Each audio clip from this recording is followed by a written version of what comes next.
Back to my YouTube channel. So आज की जो हमारा वीडियो होने वाला है वो हम डॉट प्रोडक्ट और क्रॉस प्रोडक्ट निकालना सीखेंगे। So without wastage of time चलते हैं अपने टॉपिक की तरफ। सबसे पहले तो हम डॉट प्रोडक्ट निकालना सीखेंगे।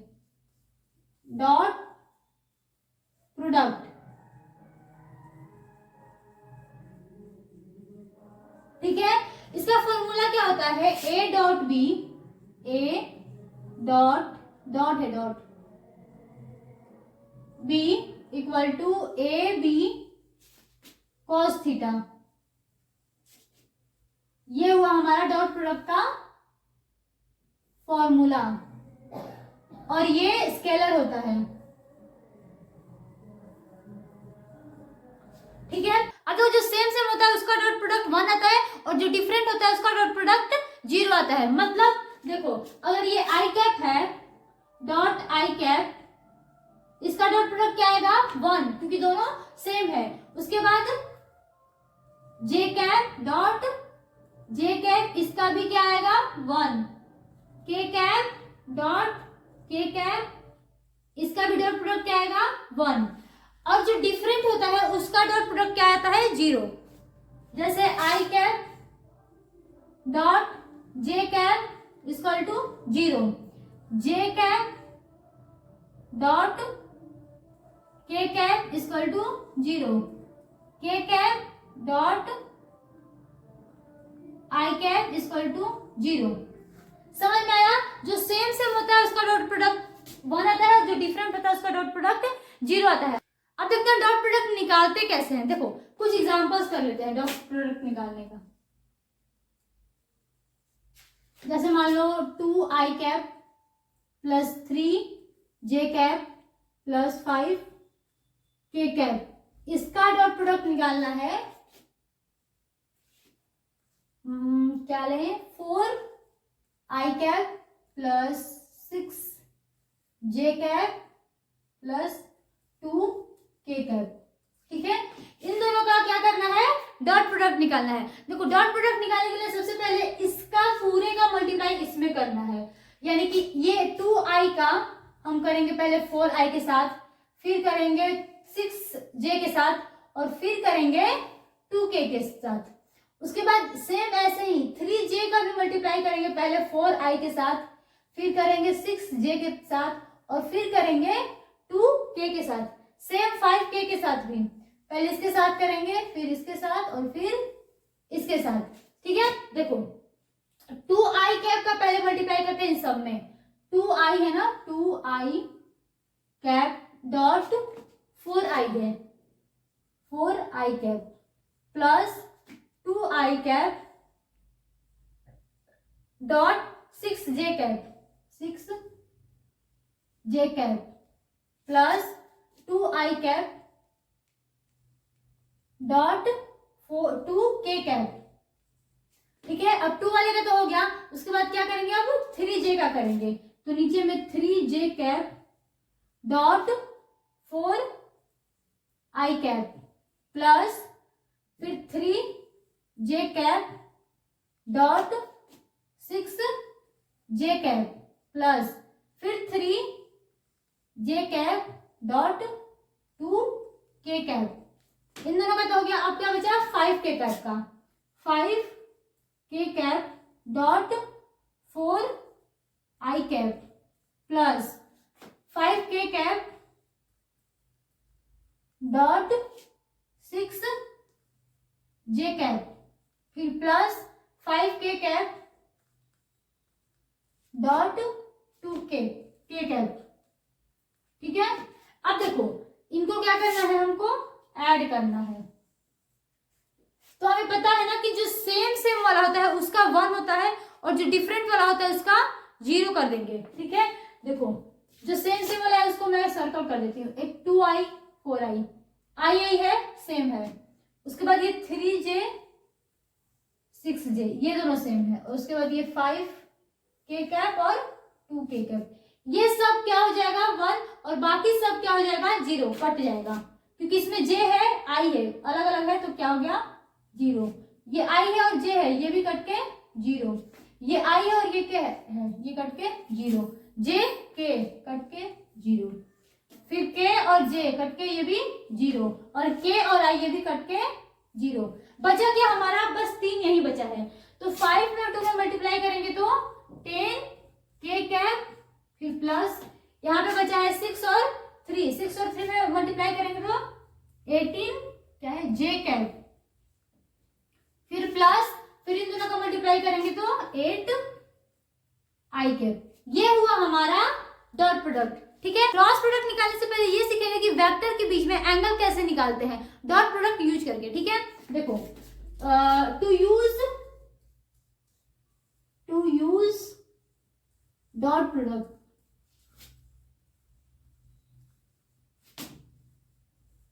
यानी डॉट प्रोडक्ट यूज करके हाउ टू फाइंड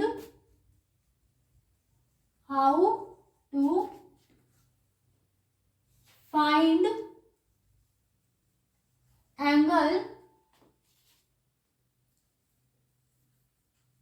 बिटवीन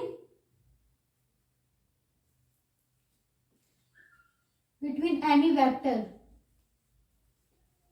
किसी भी वेक्टर में हम एंगल कैसे निकालेंगे, वो भी डॉट प्रोडक्ट यूज करके।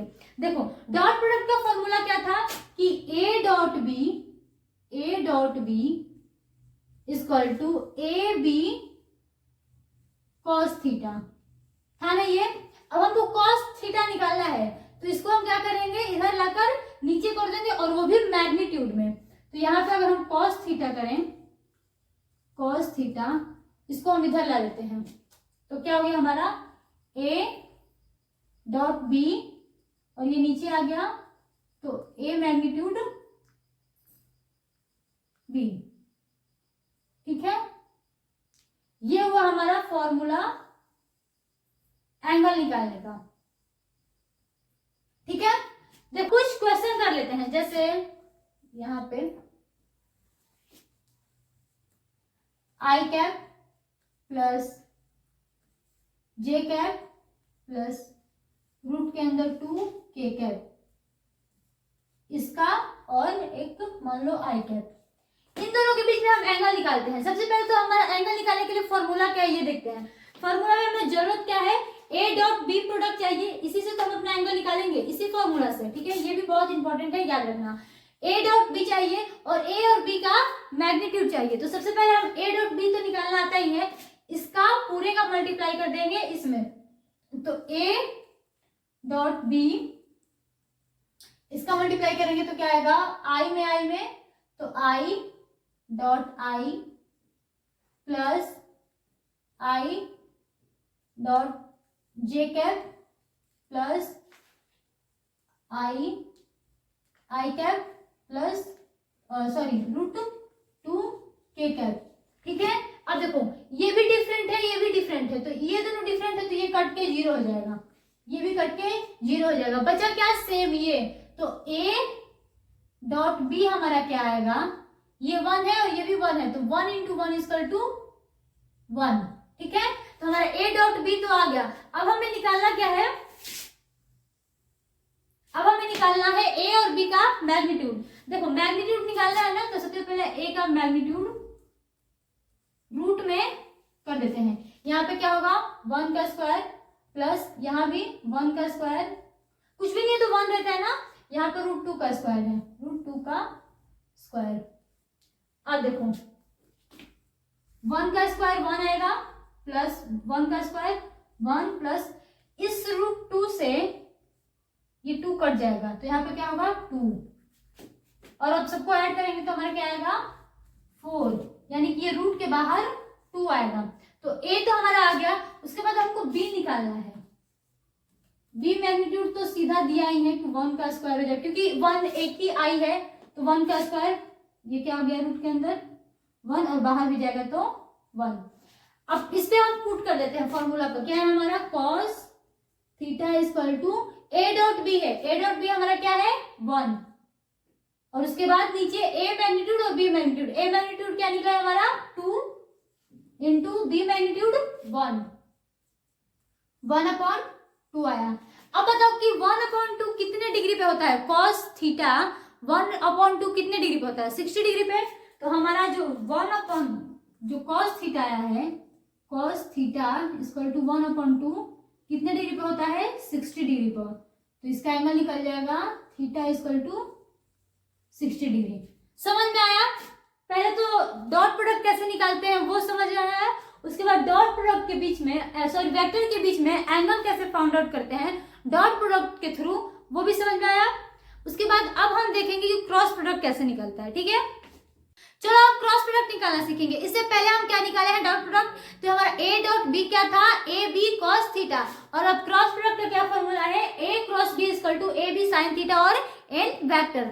और देखो हमारा डॉट प्रोडक्ट क्या था स्केलर था, और ये क्या है हमारा वेक्टर, ये है वेक्टर। ठीक है, अब देखो वेक्टर है तो जाहिर सी बात है कि इसमें हमारा डायरेक्शन यूज होगा, उसमें बस मैग्नीट्यूड से काम चलता था, लेकिन इसमें डायरेक्शन भी जरूरत है। तो देखो सबसे पहले तो हम 6 डायरेक्शन के बारे में पढ़ेंगे। नॉर्थ, इधर ना दिखता नहीं है ना, इसकी वजह से नहीं लिखी हूँ, नॉर्थ साउथ ईस्ट वेस्ट, और ये 3D मॉडल तो है नहीं कि मैं बताऊं, तो ये समझ लेना, ये अप और ये डाउन। ठीक है, अब देखो जो एक और बात, जो सेम डायरेक्शन में होता है वो 0 हो जाता है, और जो अपोजिट डायरेक्शन में होता है वो भी कट के 0 हो जाता है। यानी नॉर्थ और नॉर्थ है तो वो 0 हो जाएगा, और नॉर्थ साउथ है, नॉर्थ साउथ अपोजिट है बिल्कुल, तो ये भी कट के 0 हो जाएगा। अगर वेस्ट वेस्ट रहेगा तो ये भी 0 हो जाएगा, अगर वेस्ट ईस्ट रहेगा फिर भी 0 हो जाएगा। और जो बाकी बचा है उसके मैं राइट हैंड फॉर्मूला से बताऊंगी। देखो पहले तो जो है इसमें देखते हैं, नॉर्थ नॉर्थ है सेम डायरेक्शन में, तो यहाँ पे क्या हो जाएगा 0। उसके बाद नॉर्थ साउथ है अपोजिट डायरेक्शन में है नॉर्थ साउथ, तो यहाँ भी क्या हो जाएगा 0। देखो साउथ नॉर्थ है, साउथ और नॉर्थ है अपोजिट डायरेक्शन में, तो ये भी हो जाएगा 0। साउथ साउथ है तो ये भी 0। और कोई है, हाँ ईस्ट ईस्ट है, ईस्ट ईस्ट सेम है तो 0, और ईस्ट वेस्ट अपोजिट में है तो ये भी क्या हो जाएगा 0। अब देखो हम अपना राइट हैंड यूज करेंगे और इससे हम अपना डायरेक्शन पता करेंगे। नॉर्थ में है तो नॉर्थ में अपना हम हैंड करेंगे और फिंगर को मूव करेंगे ईस्ट में, तो नॉर्थ में अपना हैंड करेंगे, राइट हैंड यूज करना है, नॉर्थ में हैंड करेंगे और फिंगर को कहाँ ईस्ट में मूव करेंगे। ईस्ट में मूव किए तो हमारा थंब कहाँ आया नीचे, तो इसका डायरेक्शन क्या हो जाएगा डाउन। ठीक है, अब वैसे ही नॉर्थ में हम अपना हाथ करेंगे और फिंगर को कहाँ करना है वेस्ट में, फिंगर को वेस्ट में करेंगे, तो हमारा थंब कहाँ आया दिख रहा है ना। नॉर्थ में हैंड करेंगे, इधर ईस्ट में अगर मूव किए तो हमारा थंब नीचे आया, तो ये हो गया डाउन। और उसके बाद ये नॉर्थ में करेंगे, नॉर्थ में हाथ करेंगे और उसके बाद वेस्ट में फिंगर करेंगे, तो हमारा थंब कहाँ आया ऊपर, तो ये क्या हो जाएगा अपवर्ड। उसके बाद नॉर्थ में हाथ करेंगे और ऊपर करेंगे हम थंब, ऊपर थंब करेंगे तो हमारा कहाँ आया ईस्ट में थंब आया, तो ये क्या हो जाएगा ईस्ट, और जो बचा है वो वेस्ट। सेम इसमें भी साउथ में करेंगे। अब देखो साउथ में करेंगे, जैसे हमारा ये नॉर्थ में कर लिए, अब साउथ यानी पीछे करेंगे। ठीक है, इधर पीछे करेंगे हाथ, और कहाँ करना है ईस्ट में, पीछे कर लिए और ईस्ट में अपने थंब को मोड़े, फिंगर को मोड़े, तो हमारा थंब कहाँ आया ऊपर, तो ये क्या हो जाएगा अपवर्ड डायरेक्शन। उसके बाद हम अपना हाथ को साउथ में करेंगे और कहाँ करना है फिर वेस्ट में करें तो हमारा थंब कहाँ आया नीचे, तो ये हो गया डाउनवर्ड। साउथ में करेंगे और अपवर्ड करेंगे, अपवर्ड फिंगर करेंगे तो इधर हमारा आ रहा है वेस्ट, तो ये क्या हो गया हमारा वेस्ट। उसके बाद हम साउथ में अपना हाथ करेंगे और फिंगर कहाँ करेंगे डाउन में, डाउन, तो हमारा किधर आया ईस्ट की तरफ आया, तो ये क्या हो गया ईस्ट। उसके बाद ऐसे ही अब देखो सेम इसमें भी ऐसे ही, पहले अपने हाथ को कहाँ करेंगे ईस्ट में हाथ को करेंगे, आप अपने डायरेक्शन से देख लेना, ईस्ट में हाथ करेंगे और नॉर्थ के साइड फिंगर को फोल्ड करेंगे, तो हमारा थंब कहाँ आया ऊपर, तो यहाँ पे क्या हो जाएगा अपवर्ड डायरेक्शन। उसके बाद ईस्ट में ही हाथ करेंगे और क्या करेंगे साउथ के तरफ, साउथ के साइड फोल्ड करेंगे, तो हमारा थंब कहाँ आया नीचे, तो ये क्या हो गया हमारा डाउनवर्ड। उसके बाद ईस्ट में ही करना है और अपवर्ड करना है, तो हमारा कहाँ आया इधर साउथ में आया, फिर ईस्ट में ही करना है और डाउनवर्ड करना है, तो हमारा किधर आया नॉर्थ आया। ठीक है, समझ आया, ये तो हुआ नॉर्थ साउथ ईस्ट का। अब नेक्स्ट पेज पे हम वेस्ट अप और डाउन का पढ़ेंगे। ओके, अब देखो जो बचा हुआ है उसमें देख लेते हैं। वेस्ट हो गया, वेस्ट अपने हाथ करेंगे इधर और कहाँ करेंगे, सबसे पहले तो जो सेम में और अपोजिट में उसको 0 कर लेते हैं, वेस्ट वेस्ट सेम में है, सेम डायरेक्शन में, तो 0 कर लिए। ईस्ट वेस्ट अपोजिट है तो 0। ऐसे ही up up up 0, up down 0, उसके बाद डाउन डाउन 0 और डाउन अप 0। उसके बाद हम निकालेंगे, देखो हमारा कहाँ है, ईस्ट में अपने हाथ को करेंगे, वेस्ट में हाथ को करेंगे, नॉर्थ के साइड फोल्ड करेंगे। हमारा थंब कहाँ आया, नीचे, तो ये क्या हो गया, डाउनवर्ड। उसके बाद वेस्ट में हाथ करेंगे और साउथ की तरफ फोल्ड करेंगे, तो हमारा थंब कहाँ आया, ऊपर, तो ये क्या हो जाएगा, अप। उसके बाद वेस्ट में ही करेंगे और ऊपर फोल्ड करेंगे, तो इधर हमारा क्या आया, नॉर्थ, और जो बचा ये हो गया साउथ। उसके बाद ऐसे ही ऊपर हाथ करेंगे और नॉर्थ के साइड फोल्ड करेंगे, तो इधर हमारा क्या है, वेस्ट। नीचे हाथ करेंगे और नॉर्थ के साइड फोल्ड करेंगे, तो हमारे इधर आ रहे हैं, यानी कि ईस्ट। फिर नीचे करेंगे और साउथ की तरफ फोल्ड करेंगे, तो इधर आएगा, यानी कि वेस्ट।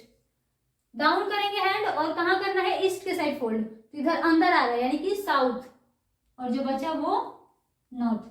ठीक है, आई थिंक आपको डायरेक्शन समझ में आया होगा। देखो डायरेक्शन को आप खुद से अपना हाथ यूज करके करो, इधर उल्टा दिखाएगा, जो मेरा हाथ होगा वो अपोजिट साइड में उल्टा होगा, तो आप अपना हाथ को यूज करके, राइट हैंड को यूज करके, जो फर्स्ट वाला है उधर अपने हाथ को करना है, और जो सेकेंड वाला डायरेक्शन है उधर फिंगर को फोल्ड करना है, उसके बाद आपका डायरेक्शन निकल जाएगा। ठीक है, यूज करना है राइट हैंड को, तो यहाँ पे करेंगे यूज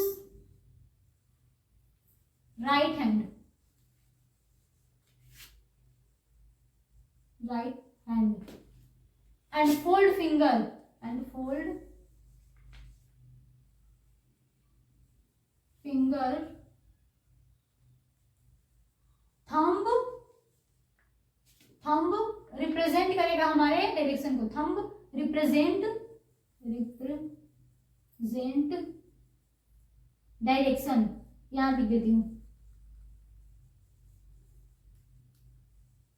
ठीक है, राइट हैंड यूज करना है, और जिधर पहला वाला बोल रहा है उधर हम हाथ करेंगे, और उसके बाद सेकंड वाला जो डायरेक्शन है उसके साइड क्या करेंगे, अपने फिंगर को फोल्ड करेंगे, और जिधर थंब आएगा वो शो करेगा हमारा डायरेक्शन। ठीक है, अब क्रॉस प्रोडक्ट निकालना सीखते हैं। डायरेक्शन तो हमारा क्लियर हो गया। देखो क्रॉस प्रोडक्ट कैसे निकालते हैं, सबसे पहले क्वेश्चन लेते हैं। मान लो 2i + 3j + 4k, इसका क्रॉस करना है, क्रॉस प्रोडक्ट निकालना है किसके साथ, 6 नहीं, इतना बड़ा हो जाएगा, 4i + 2j + 3k, यानी इसका क्रॉस करना है इसके साथ, इसको हम a मान लेते हैं और इसको b। देखो सबसे पहले क्रॉस प्रोडक्ट निकालने के लिए ना, देखो जो ऊपर वाला है इसको 2 बार लिखते हैं, और जो फिर नीचे वाला है इसको भी 2 बार लिखते हैं। तो ऊपर वाला क्या है हमारा, पहले 2 3 4, फिर से एक और बार लिखते हैं 2 3 4। अब नीचे वाले को भी लिखते हैं 4 2 3 4 2 3, साइड वाले को काट देते हैं। उसके बाद क्रॉस मल्टीप्लिकेशन करते हैं, यानी इसका मल्टीप्लाई करके यहां लिखेंगे, नीचे मल्टीप्लाई करते हैं, 3 3 जा 9, इसका मल्टीप्लाई करेंगे तो 16, और इसका मल्टीप्लाई करेंगे तो 4। अब इसका मल्टीप्लाई करके ऊपर लिखेंगे, तो 4 2 जा 8, इसका हो जाएगा 6, और इसका करेंगे तो 12, और ये माइनस कर देंगे। ठीक है, यानी इसमें से इसको माइनस करेंगे, तो यहाँ पे क्या हमारा आया 1, यहाँ पे 10, और यहाँ पे माइनस करेंगे तो 8। ठीक है, और ये क्या है, k कैप, ये है j कैप, और यहाँ प्लस हो जाएगा, प्लस ये हो गया i कैप।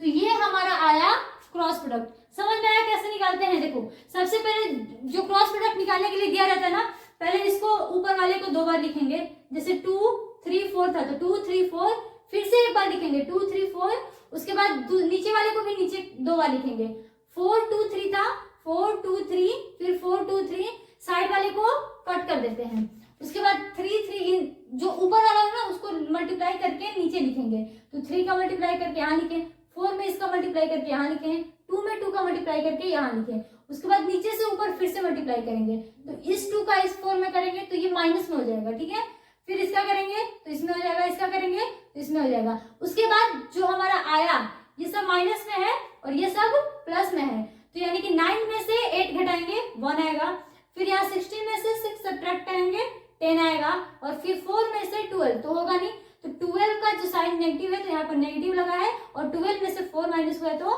8 आया है। अब ये क्या था लास्ट वाला हमारा k कैप, उसके बाद ये j कैप और ये था i कैप, तो ये हुआ हमारा क्रॉस प्रोडक्ट। ठीक है, आई थिंक आपको समझ में आया होगा। If you like this video don't forget to do like, share, subscribe and comment, and thank you for watching.